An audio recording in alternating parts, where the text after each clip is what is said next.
Seigneur, alors que nous allons étudier ce thème de prendre des décisions dans ta parole, dans le livre de Ruth en particulier, nous nous rendons compte que c'est un sujet qui nous touche particulièrement et de près parce que nos décisions ont des impacts dans notre vie de tous les jours.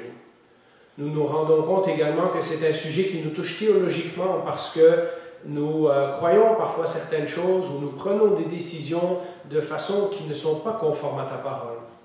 Alors que nous approchons donc ce sujet difficile cette semaine et la prochaine semaine, nous nous tournons vers ta parole afin qu'elle nous éclaire et qu'elle nous montre que faire et comment le faire de façon à t'honorer et à te faire plaisir. Nous te prions ces choses au nom de Jésus. Amen.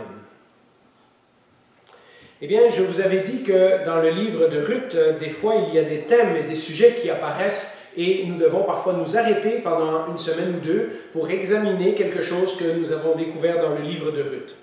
Alors que je regardais à tout ce qui se passe autour de nous, alors que je réfléchissais aux décisions que nous allons devoir prendre pour rouvrir l'Église pour la 3e fois, alors que je réfléchissais aux décisions que l'on doit parfois prendre dans les derniers jours de sa vie, sur son lit de mort, alors que je réfléchissais à ceux d'entre nous qui luttent encore avec des choix de carrière, et il y en a plusieurs, certains qui sont encore aux études, certains qui ne voient pas nécessairement des choses dans l'avenir. Je trouvais que de parler un petit peu de prendre des décisions selon Dieu était un sujet très important et où nous sommes rendus dans le livre de Ruth, nous en avons vu assez pour pouvoir tirer des principes bibliques. Évidemment, ce message n'inclura pas tous les principes. Il y a d'autres messages que je prépare dans un futur où nous reviendrons, nous parlerons de la volonté de Dieu, de la souveraineté de Dieu et ces choses-là. Mais dans l'étude où nous sommes présentement, je ne voulais pas vous laisser sur votre faim et j'ai pensé que ça serait bien de prendre un petit temps, puisque dans le message 11 et 12, nous avons vu que Naomi, Ruth et Boaz sont confrontés à des situations où ils doivent prendre des décisions. Je pensais que c'était intéressant de passer quelques temps sur le sujet de prendre une décision selon Dieu.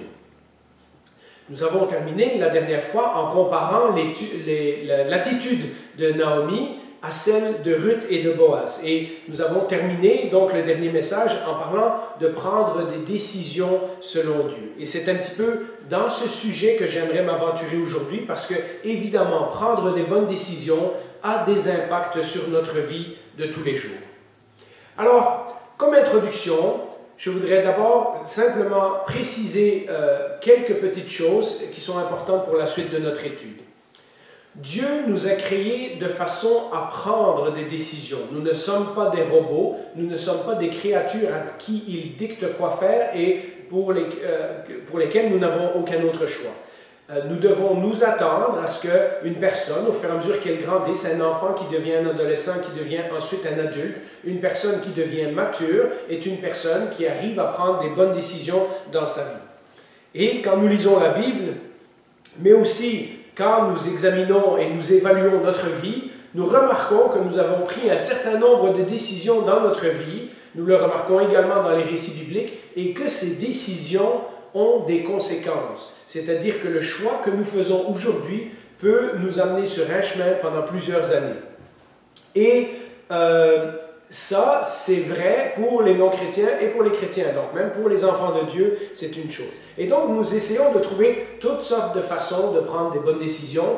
Et c'est pour ça que je vous ai dit qu'à un moment donné, nous allons parler de la volonté et de la souveraineté de Dieu, parce que souvent, nous mettons tout ça dans le même sac et nous avons pris un certain genre de formule. Nous demandons des signes et des confirmations, etc.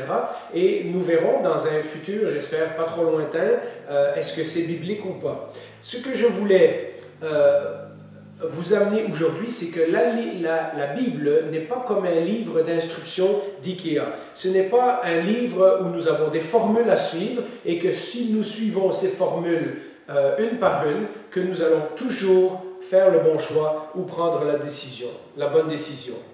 Ce qui signifie que parfois, nous allons prendre des décisions un peu moins sages, un peu moins bonnes, que parfois nous connaîtrons des erreurs et que nous connaîtrons aussi des échecs. Il y a donc beaucoup en jeu lorsqu'on prend des décisions et on se pose la question, est-ce que la Bible nous donne des pistes de réflexion pour prendre des bonnes décisions?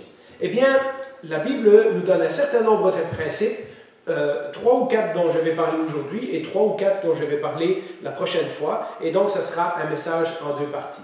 Alors mon premier point, et peut-être vous vous en doutiez, c'est celui qu'on entend souvent prêcher dessus. Si c'est clairement indiqué dans la Bible, alors nous devons le faire. Et je vous donne un exemple. Nous avons parlé il y a quelque temps, notamment dans notre relation avec les autorités, etc., que nous devions garder la paix. Donc lorsque nous lisons un verset comme Romains 14, 19, « Ainsi donc, recherchons, qui est à l'impératif, ce qui contribue à entretenir la paix et à nous faire grandir mutuellement dans la foi. » Nous l'avons vu dans la série sur les conflits également. Ce n'est pas une suggestion, c'est un commandement. C'est quelque chose que nous devons obéir. La Bible nous dit, lorsque tu as un conflit, c'est clairement sur ce chemin-là que tu dois marcher. Eh bien, nous n'avons pas d'autre choix. Lorsque la Bible nous le dit clairement, nous devons y obéir. Et cela m'amène à Naomi. Et sans trop taper sur le dos de Naomi, la Bible nous dit que ce qui s'est passé avant a été écrit pour nous servir d'exemple. Et donc, je pense qu'on peut regarder à Naomi pour voir si parfois on se reconnaît dans la vie des personnes de l'Ancien Testament. Naomi, en tant qu'Israélite, aurait dû connaître la confession de foi du peuple d'Israël. Il y avait un verset, une prière que les Juifs répétaient régulièrement, c'est ce qu'on appelle le Schéma Israël. C'est dans Deutéronome chapitre 6, versets 4 à 7, et quand je vais le lire, vous allez le reconnaître. « Écoute Israël », c'est de là que vient l'expression Schéma Israël, qui veut dire « écoute Israël ». « L'Éternel, notre Dieu, est le seul éternel. Tu aimeras l'Éternel, ton Dieu, de tout ton cœur, de toute ton âme et de toute ta force.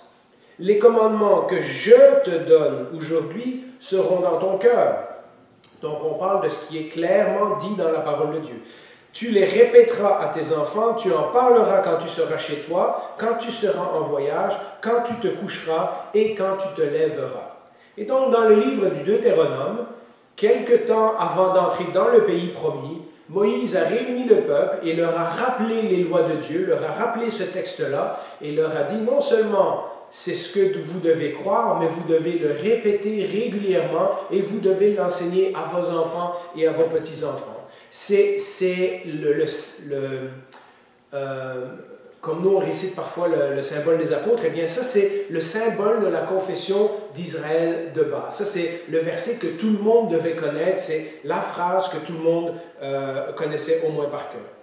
Et ce texte nous indique que non seulement ils doivent savoir que l'Éternel est le seul Dieu et qu'ils doivent l'aimer de tout leur cœur, de toute leur force, etc., mais aussi tous les commandements que je te donne. Donc, ça veut dire que le peuple est au courant que Dieu leur a donné un certain nombre d'instructions dans sa parole, et il le dit à Moïse, et il le rappelle de nouveau dans le livre de Josué, donc juste avant la période des juges. Le peuple d'Israël sait très bien que Dieu leur a dit, écoutez dans ma parole, il va y avoir les instructions pour vivre sagement. Il va y avoir dedans les instructions pour que vous preniez des bonnes décisions. Ce sont normalement les prêtres d'Israël, les Lévites, la tribu des Lévites. Une des raisons pourquoi ils n'avaient pas de territoire, de tribu à eux, c'était parce qu'ils servaient dans le temple. Mais lorsqu'on lit dans l'Ancien Testament, on se rend compte que les villes des Lévites avaient été distribuées un petit peu partout sur les territoires des 12 autres tribus.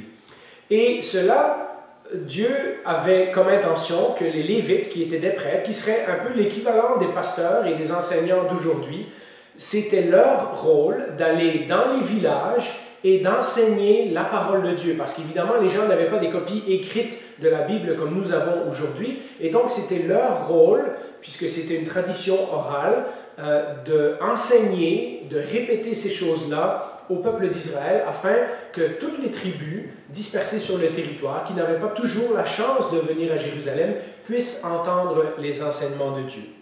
Nous savons que ça, c'est une des choses que les Lévites n'ont pas fait, et c'est ce qui explique la dégradation non seulement dans le temps des juges, mais également dans le temps des rois. Lorsqu'après Salomon, le royaume s'est divisé en deux, le royaume d'Israël au nord s'est retrouvé à adorer des faux dieux. Et si des Lévites avaient pris leur responsabilité au sérieux à ce moment-là, peut-être que ces choses ne seraient pas arrivées. Mais nous savons donc que la faillite des leaders spirituels d'enseigner leur peuple a été une des causes pourquoi le peuple désobéissait au commandement. Ce sont les prêtres donc qui avaient dû aller dans les villages et enseigner, et de toute évidence, à l'époque des juges, c'est une époque où les gens connaissent très peu la parole de Dieu, ou s'ils la connaissent en tout cas, ils ne la trouvent pas pertinente pour leur vie, parce que tout le livre des juges nous raconte comment chacun vivait selon ce qui lui semblait bon. Une société en fait qui est pas mal similaire à la nôtre quand on y réfléchit. Nous avons vu que Naomi et Elimelech ont pris des décisions selon leurs besoins immédiats. Il y a une famine. Normalement, la famine aurait dû leur indiquer un jugement ou un avertissement de la part de Dieu, et ils choisissent de quitter et de s'en aller dans un pays étranger. Ils ont tout simplement pris les décisions pour s'occuper de ce qu'ils pensaient qui était le besoin le plus urgent. Après tout, comme on dirait, quel mal y a-t-il à vouloir trouver de la nourriture pour ses enfants? Évidemment, on voit Naomi et Elimelech et on oublie tous ceux qui sont restés à Bethléem. Et nous avons rencontré Boaz, qui est un homme fidèle, qui obéit à la loi de Dieu et qui, lui, est resté à Bethléem pendant la famine et que Dieu a quand même béni et protégé. Pourtant, ce qu'on peut remarquer, c'est que suite à cette simple décision, aller dans un autre pays pour chercher de la nourriture, eh bien, leur vie spirituelle, leur relation avec Dieu se met à dégrader. Leur vie en général, leur choix spirituel ayant été mis en second, eh bien, leur vie va commencer à dégrader. Ils finissent d'abord par rester en Moab, qui est un peuple ennemi. Leurs enfants finissent par marier des étrangères, qui évidemment ont d'autres dieux. La raison qu'elles sont étrangères, ce n'est pas parce qu'elles habitent dans un autre pays, c'est parce que les nations étrangères à Israël croyaient dans d'autres dieux, dans de multiples dieux. Et quand finalement les choses ne tournent pas comme Naomi l'avait prévu, et qu'elle perd son mari et qu'elle perd ses deux enfants, elle développe une profonde amertume contre Dieu au point que, nous l'avons vu à la fin du chapitre 1, elle décide de changer de nom et au lieu de s'appeler douceur, elle veut maintenant qu'on l'appelle amertume. Cela nous amène automatiquement au second principe qui est lié au premier. Si c'est clairement contraire à la Bible, alors nous ne pouvons pas le faire. De nouveau, je vous donne un exemple. Mentir pour obtenir quelque chose est clairement quelque chose qui est complètement interdit dans la Bible. Psaume 119, verset 11, « Je serre ta parole dans mon cœur afin de ne pas pécher contre toi. » C'est pour cela que, par exemple, lorsque Abraham va en Égypte et qu'il fait passer Sarah pour sa sœur, il y a des conséquences négatives qui en découlent. On pourrait dire, tout comme Naomi et Elimelech, qui se disent qu'est-ce qu'il y a de mal à nourrir ma famille, Abraham aurait pu dire qu'est-ce qu'il y a de mal à protéger ma peau. Et pourtant, ce mensonge lui coûte beaucoup, il faillit lui coûter la vie. Il a failli perdre également sa femme, il a mis Sarah dans une position très difficile, et donc lorsque la Bible nous dit clairement que quelque chose ne peut pas être fait, nous ne pouvons pas le faire sous n'importe quel prétexte. Aller en Moab pour Naomi et Elimelech, marier ses enfants à des étrangères, et donc avec la possibilité que leur culte des idoles contamine leur propre foi. Tout ça était interdit par la loi, tout ça était clairement expliqué. Nous l'avons vu, Moab avait refusé d'accueillir les enfants d'Israël, Moab avait refusé de donner du pain et de l'eau alors qu'Israël en avait besoin. Moab avait engagé un prophète pour maudire le peuple de Dieu. Moab a envoyé des femmes pour détourner le peuple d'Israël vers des fausses idoles, etc. Et donc, c'était des histoires qui se connaissaient, c'était des histoires qui circulaient, c'est des histoires qui étaient même écrites dans la loi. Et c'était interdit, et pourtant, ça n'a pas l'air de déranger Naomi et Elimelech plus que ça. Même si leur motif semblait louable. Et beaucoup dans notre société aujourd'hui de gens justifient leurs décisions et parfois leurs mauvaises décisions en ayant des bonnes raisons de le faire. On entend ça souvent. Eh bien, c'était quand même des décisions à l'encontre de la loi de Dieu. Et si elles étaient à l'encontre de la loi de Dieu, alors il ne fallait pas s'attendre à la bénédiction de Dieu. D'ailleurs, pour un auditeur de l'époque, quelqu'un donc qui entendrait l'histoire, comme nous sommes en train de la lire, qui entendrait l'histoire de Orpa et Ruth, il remarquerait qu'après 10 ans de mariage, elles n'ont toujours pas d'enfants. Et comme je vous en ai parlé déjà une fois, dans l'Ancien Testament, lorsque les femmes n'avaient pas d'enfants, c'était souvent un signe de désapprobation de la part de Dieu.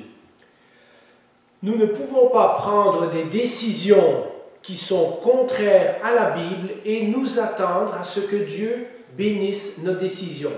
Et si c'est le cas, je vous laisse réfléchir à vos vies et je vous laisse remplir les blancs. Vous savez de quoi je parle. Pourtant, et ça c'est la grandeur de la grâce de Dieu, Dieu continue souvent à nous bénir et à nous protéger, malgré nos mauvaises décisions. Dieu ne nous punit pas instantanément pour chaque erreur que nous avons faite. Il le fait souvent, mais ce n'est pas une garantie. Et puis, il y a au moins une bénédiction que nous ratons quand nous prenons une décision qui est clairement contraire à la parole de Dieu, c'est celle de l'intimité avec Dieu.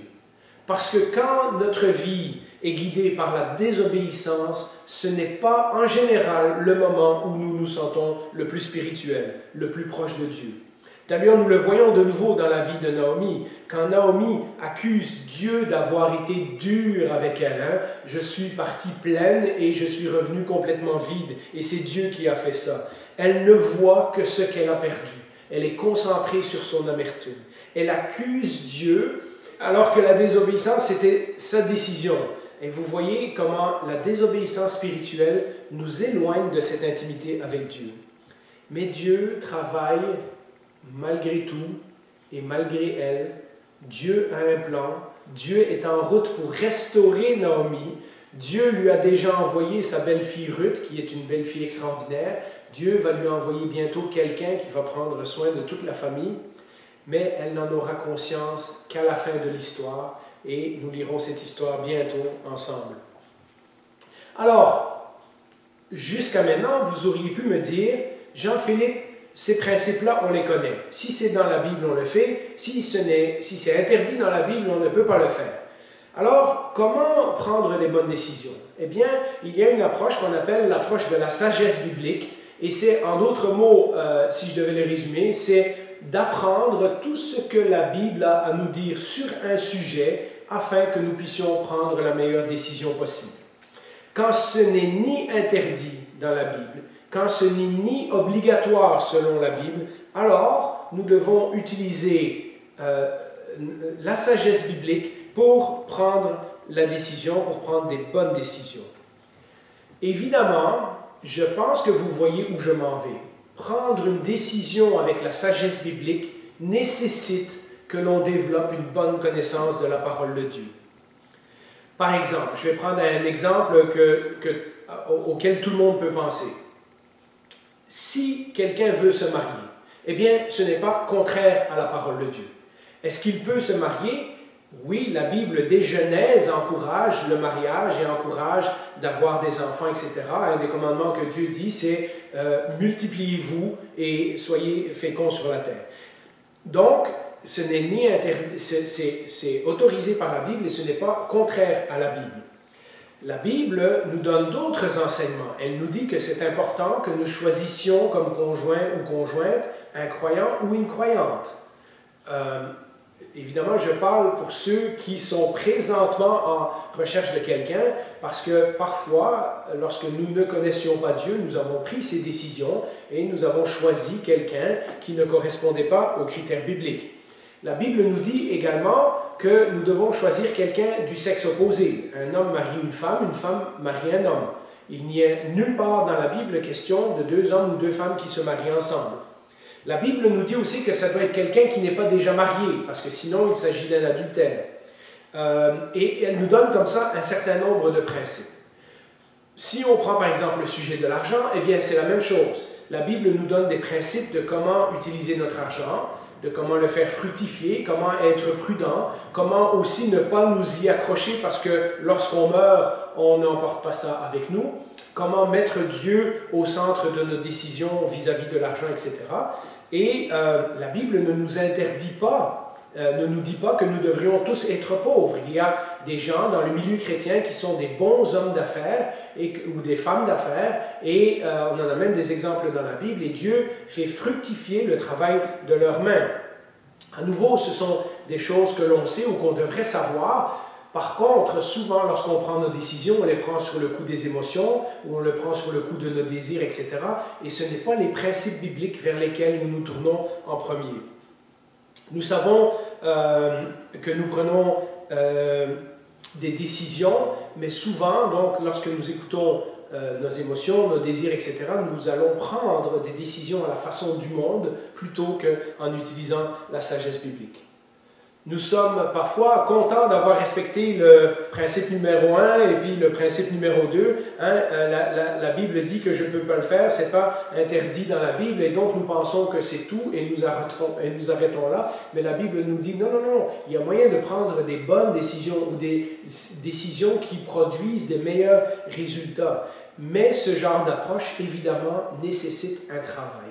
Et une fois que ce travail a été fait, ce genre d'approche nécessite également une obéissance ou une mise en pratique des principes que nous avons recueillis dans la parole.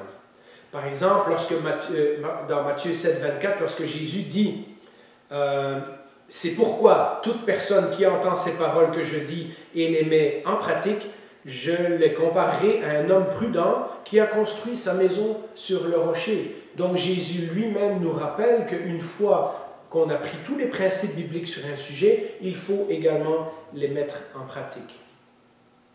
Ruth, dans notre histoire, est l'exemple de cela.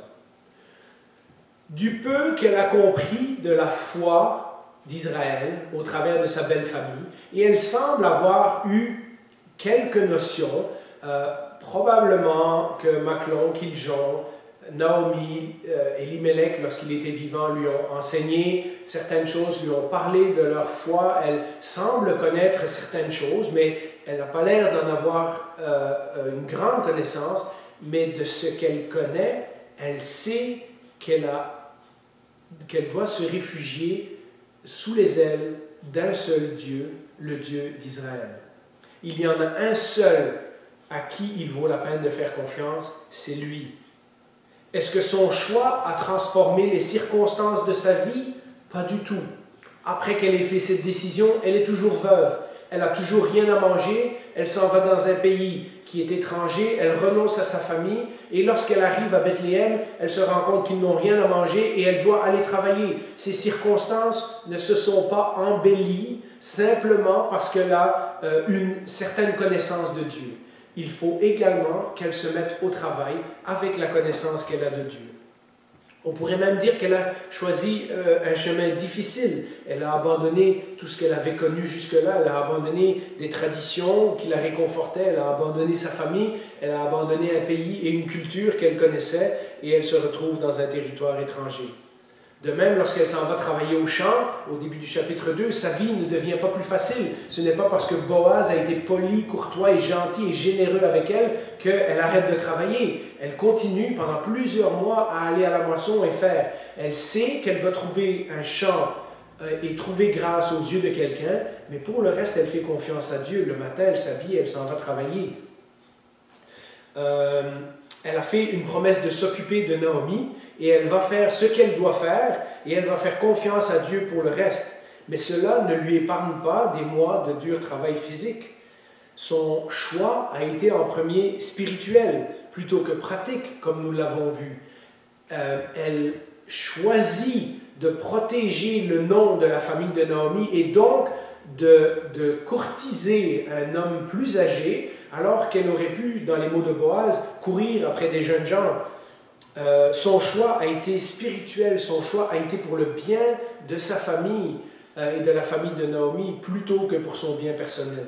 Mais parce qu'elle a fait un choix avant tout spirituel, Sa transformation spirituelle est visible aux yeux de tous. Tous les gens du village, comme nous l'avons dit la dernière fois, reconnaissent, savent que c'est une femme de valeur.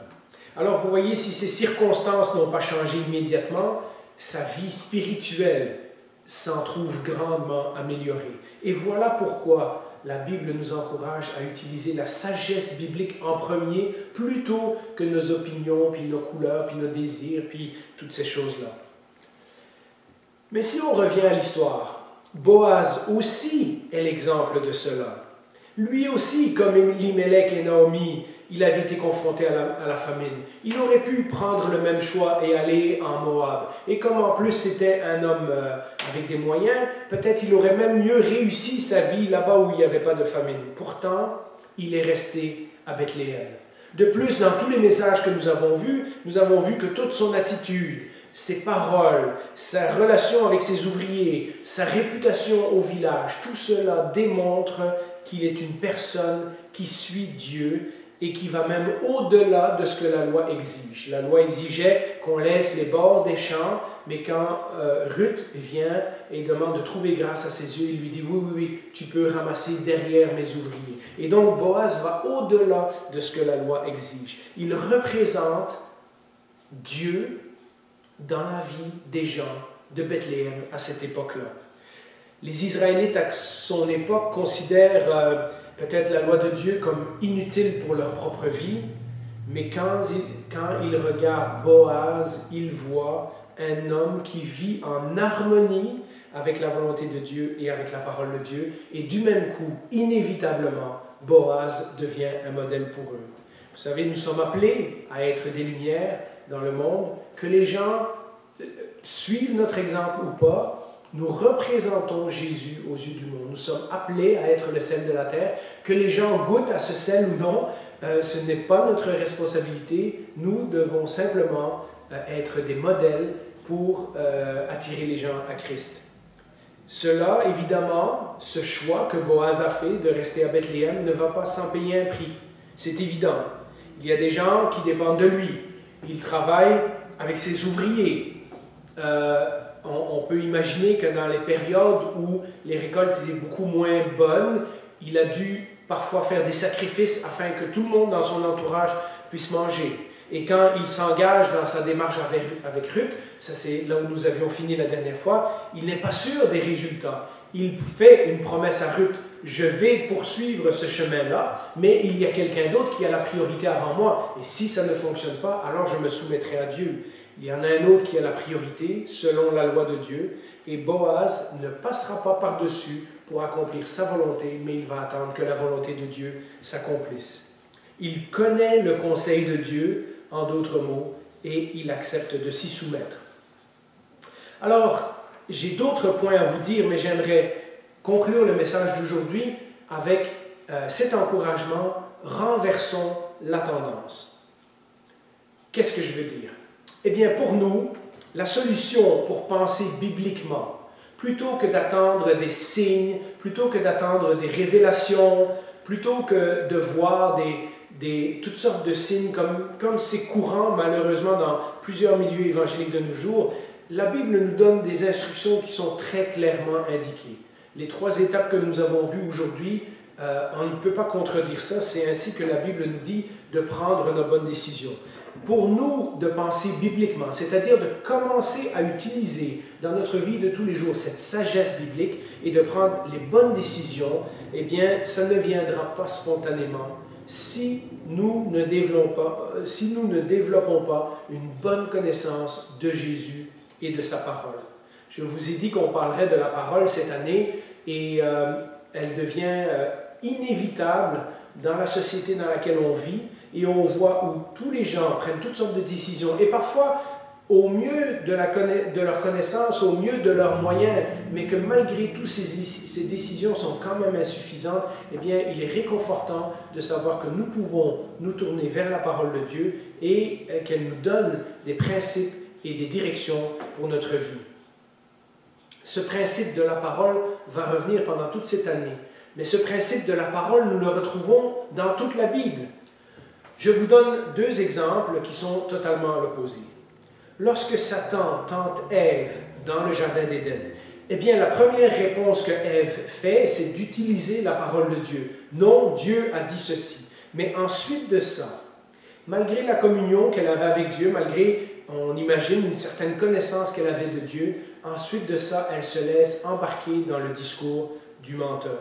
Mais non, Dieu ne vous a pas tout dit, il vous a caché des choses, etc. Et si on prend l'autre exemple de Jésus qui est tenté dans le désert pendant 40 jours et qui utilise aussi la parole de Dieu, lorsque le diable le relance une deuxième fois et qu'il utilise la parole de Dieu, Jésus lui répond ceci. Dans Matthieu 4, versets 6 et 7.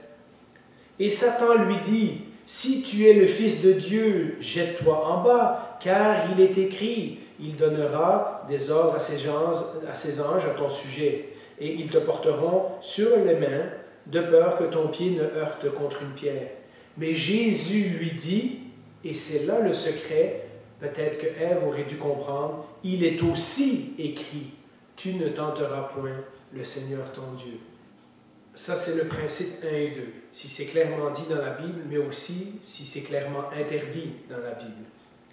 Après tout, pourquoi la Bible est si importante, c'est que ce n'est pas juste un livre à lire, ce n'est pas une histoire, ce n'est pas le manuel d'instruction de comment être un bon chrétien, c'est sa parole. Nous appelons la Bible la parole de Dieu. La parole, c'est ce qu'il a parlé, c'est ce qu'il nous a dit. Je vous renvoie aux 2 messages « Dieu a parlé » que nous avons vus il y a quelques semaines. C'est cette parole par laquelle il nous dévoile qui il est, ce qu'il aime, ce qu'il attend de nous. Si cette parole a été suffisante pour que Ruth se tourne vers Dieu, le Dieu d'Israël, alors elle est encore suffisante pour nous aujourd'hui. Si cette parole était suffisante à Boaz pour qu'il prenne la décision de rester à Bethléem, alors elle est encore suffisante pour nous aujourd'hui.